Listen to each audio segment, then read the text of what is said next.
Dear open world games. There's a lot of open world games that have come out recently. More in the future, I'm sure. It's not a genre that's going to go away, and it's going to be added to a bunch of genres, I'm sure, too, just like it was added to Zelda. The reason I felt like making this video real quick, there'll still be a massive score on Wednesday and Friday, this is just an extra one, is because when Horizon came out, started playing Horizon, it was probably 5 or 6 hours in, maybe a little further, whenever Zelda came out. And then it was all Zelda. Played Zelda probably 80, 90 hours. Beat all the shrines. So I saw almost everything there is to see in that game. Completed most of the side quests. Like, I think I had a couple that I had that I never did just because they were... It's like, okay, I knew I was just going to get rupees, and I didn't. I had 13,000 rupees, and I was at the end of the game. There was nothing. I didn't see the point in completing some of the side quests.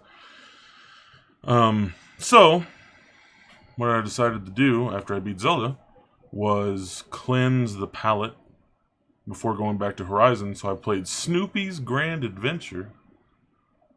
That's a video game.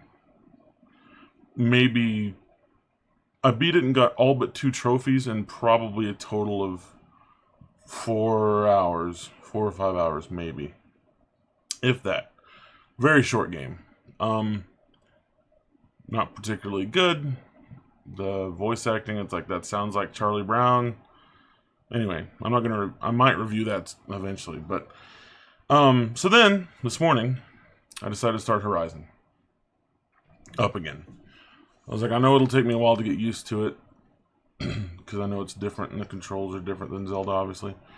Where I started off, I was sort of in a big open area. There weren't any enemies around me, so I got used to using the bow and arrow and slingshot and the tripcaster and my staff, and crafted some more arrows.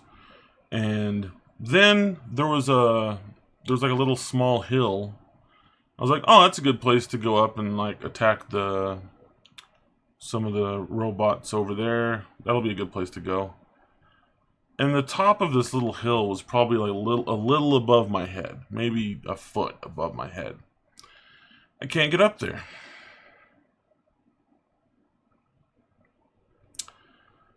I'm like, oh yeah, I can't climb. I can only climb very specific places where the game wants me to climb. Which is like, I understand, just because it's in Zelda, it shouldn't be in every open world game. And these games came out around the same time, so it's not like the Horizon developers could have learned to do that from Zelda. But it did impact my opinion of Horizon then. If you would have asked me when Horizon first came out and I played that first 6 hours, I'm like, oh man, it's beautiful, it's really fun. And now I'm like, I can't climb anything. Okay, I'll get used to that, it's fine. So then I do climb up to an even higher place because there was like a ladder and some, footholds that I could get up. And I get up there, attack some enemies, kill one, the other 2 like ran off, and I was like, cool, I'll go get the machine parts that fell off of him and loot the body. So I jump off the hill and die. I'm like, oh yeah, I can't glide. Not saying this game should have gliding. Again, this is just a comparison to Zelda. But what it made me realize is that the exploration in Zelda was just so free that even in a game like Horizon, if you haven't played Zelda but you played Horizon, you probably think like you have a huge area, you have free reign to go wherever you want. It's a very freeing game. But then whenever you see and you've experienced how much freedom you have in Zelda, you realize Horizon's very restricted in comparison to Zelda. So then, got used to that, went a little further. Then I got to a place where there was a rope on like a little pulley thing holding up a box. I was like, oh, okay, I'll knock that box down. Pull out my arrow, shoot the rope, nothing happens. And I was like, oh, okay. I have to shoot a fire arrow. So it'll catch the rope on fire. It'll drop the box. Shoot the fire arrow. No. Nope, that's not it either. I have to go find like a little lever to pull, and then the box drops, and then I can get the loot out of it. So then it started making me think, like, it's not just the exploration that Zelda did so well. There were so many things in Zelda that you would look at and go, I wonder if that will work. And you'd try it, like fire arrows burning some brush down so you can get to another area. You're just like, I wonder how I get past that. And you think, oh, well, I have fire arrows. And you just use it, burns up, goes away. In Horizon, you have fire arrows, and it's used to burn enemies.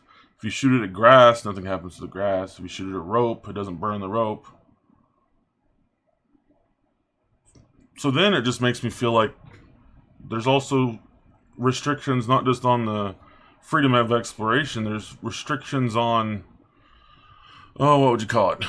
The physics, or like the reality of the game. Like, I realized that in Horizon, even though I'd had a lot of fun before, and I'm sure I'm going to keep playing it, but I realized that there was never a point in Horizon I was like, I wonder if this will work, and it did.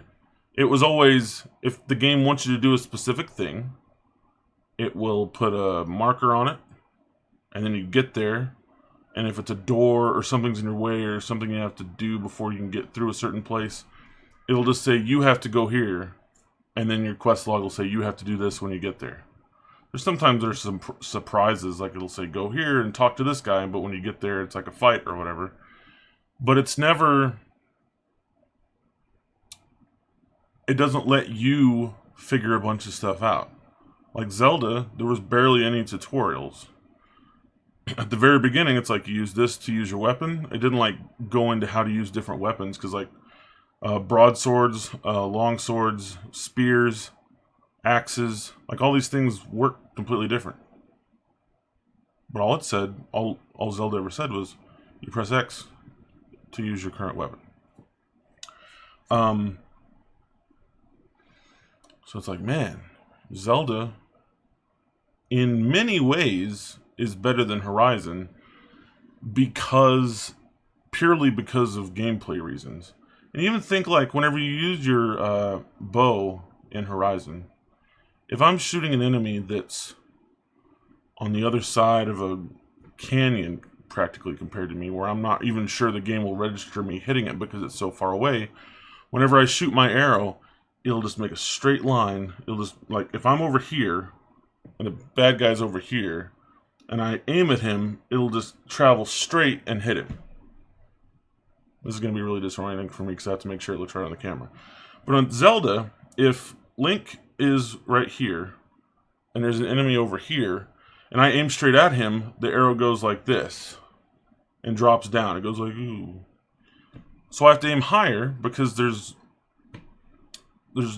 arrow will drop over a distance, and it will be affected by wind. And so many people look at PS4 compared to the Switch and they go, oh, the PS4 is so much more powerful and it can do so much more. And yeah, that's one way that Horizon beats Zelda, is it looks cleaner and crisper, and there aren't a bunch of there's nothing that's like blurry or anything. It's all very clear. But even with that, I think Zelda's prettier. Zelda has its own style. It's sort of cel-shaded, but like really detailed cel shading. And obviously that's just like a personal opinion thing. But all these gameplay things, I'm just like, every open world game that I play now, I'm going to judge them based on Zelda, not based on Horizon. And I realize there's parts of Zelda that I think not really redefined, but like, you know, changed my expectations for open world games that have been in other games. You think about Assassin's Creed, you can pretty much climb everything. And there's no stamina bar. You can just climb as high as you want. But then because I was thinking about this earlier. I was like, well, climbing's been in other open world games, but it didn't bother me that it wasn't in Horizon before. But now that I played Zelda, it bothers me, and it's because the climbing in Zelda is good. You might say, oh, the climbing in Assassin's Creed is good. It's like, no, it wasn't. It wasn't good in any of them.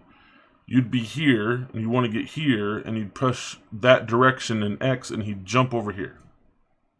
Or he'd go straight up. Or you'd see like a foothold, and you're like, oh, I can jump up there. And he'd go up, and then he'd do that thing with his arms, and then he'd fall back down to where you were before. The climbing in Assassin's Creed was always almost good. And I feel like if the climbing in Assassin's Creed had been really good and made a lot of sense, then it would have set some sort of standard for exploration in games. Like some of the points, you know, like the when you get to the points, you know, you do the eagle thing, and I can't really remember what it's called. You all know what I mean. When you reveal part of the map in Assassin's Creed, that always made sense and worked really well, and that's basically what the towers are in Zelda. So obviously that's not a part of open world games that I think Zelda changed my expectations for. But that's something that's been around for a while, so Zelda used that. For some reason, I've seen people say that, like, Zelda just took a bunch of stuff that other games do. They didn't really do anything new for the genre. And I disagree just because games take ideas from other games all the time. I think it should be encouraged more. Like, for example, there's been driving in different games for years. There's like specifically racing games, but then there's like Grand Theft Auto that has its own car mechanics, and then you have Mafia 3 had its own car mechanics, and like the new Ghost Recon Wildlands, there's vehicle mechanics in that game. In Ghost Recon Wildlands, open world game, you have vehicles. The vehicles all handle like crap, and I'm like, how did you make the vehicles?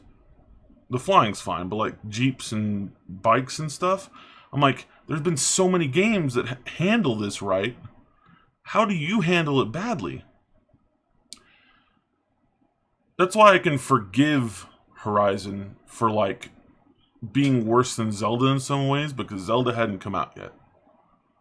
It's hard for me to play Horizon because even though I'm getting used to it, I still want to try to climb stuff. I still want to glide. I want an easy way to get down instead of just going like down little steps to get down when I'm in a high place. Because every once in a while there's like a rope you can go down. But it's just these mechanics that have been in games before that Zelda did so well. Climbing, great. The complete lack of hand holding. How many times you get to a puzzle and you don't have Navi popping up, wanting you to push a button so Navi can go, maybe try this. It's like, nope. You go into all 120 shrines in Zelda, and obviously, some of them are like the tests of strength where you're just fighting somebody. But you go into the tests, you go into the other shrines where it's a puzzle, and you know you have everything you need to finish that puzzle already. Because the things you get at the very beginning, the bombs, the magnesis, the ice thing, and the stop time thing, I can't remember what they're actually called, but you know what I mean. That's all you need to solve all the puzzles in the game. And you know that. And then the game doesn't tell you anything else. It tells you how they work when you first get them, and then never again. And there's some of the shrines that are... Some shrines are kind of short. Some shrines feel like... there's a couple of shrines that are really big. But there's never any hand-holding. And I feel like hand-holding is way too common. And even in Horizon, I'm several hours in, it'll still pop up and go, hey, do this, or hey, go check this out. And I'm like, I don't want to. Or why are you telling me this? I know I can turn off tutorials. And I think I did, actually. Yeah. I turned tutorials off earlier.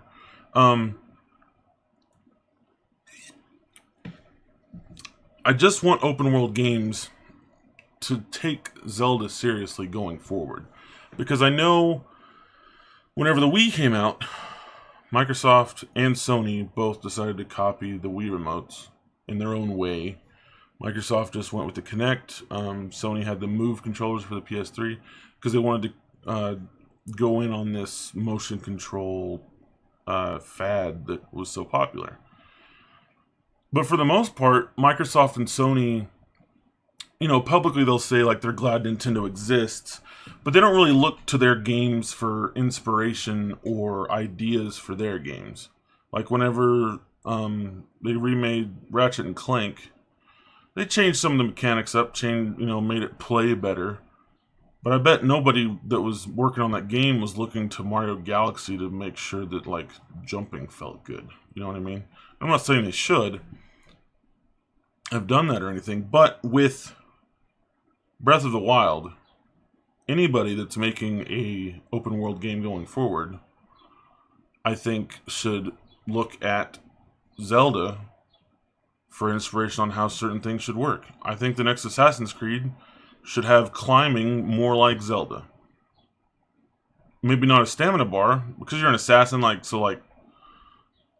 can understand an assassin having being really skilled at certain things. So like maybe you can upgrade your climbing to go faster, but like it would start out and it'd just be like the little like Link does. Like I said, I can't say enough the lack of hand-holding stuff, but I feel like open world games should look at Zelda for everything that it did right. And that's why I wanted to make this open video, just because I'm playing Horizon, and every time I try to do something that I could do in Zelda, like I keep aiming arrows above where they're supposed to go, because I'm used to the arrow dropping over a distance. Not in there. Can't climb anything, can't glide away. Only have one melee weapon, which is weird. And because of Zelda, like I keep trying to defeat all these dinosaur robots just with my spear, and that's not working out very well at all. Anyway, thank you for listening to me rant for I don't know how long. Oh, 17 minutes. Alright, I'll stop. That's way too long.